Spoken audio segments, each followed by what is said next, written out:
Небезбеден, ризичен, полн со дупки и крпеници. Ваков е патот кој води до Европа преку Битола. Овие 16 километри до границата со соседна Грција се дел од магистралата А3, исклучително фреквентна делница, каде покрај автомобили и товарни возила кон граничниот премин, секојдневно минуваат и работнички автобуси од индустриската зона Жабени. Жителите од Кравари, село кое се наоѓа покрај патот, постојано се сведоци на сообраќајните несреќи кои се случуваат на делницата Битола-Меджитлија, необновена повеќе од половина век. Јас сум овде од 68 година.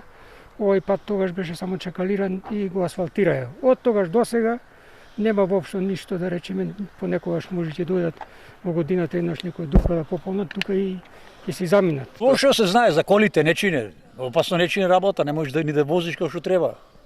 Ја не чине, апсолутно. Го знаат сите тоа, го знаат. Од 2012 до денес, сите министри за транспорт и врски при секоја посета на Битола најавуваа рехабилитација на патот до границата со Грција, можеби единствен во толку лоша состојба кој води до еден граничен премин. И изградбата на нов експресен пат до Меджитлија остана само ветување на политичарите, а најновото доаѓа од министерот Бочварски. Тендерот е завршен, тендерската постапка се работи моментално на евалуација и на избор на најповолниот изведувач кој што ќе започне со рехабилитација на патниот правец Битола-Меджитлија, кој што е многу значаен, и паралелно со тоа работиме на проектирање, односно ја завршуваме постапката за проектирање на нов експресен пат од Битола-Меджитлија, кој што е многу значаен за Битолскиот регион и за целиот Пелагониски регион.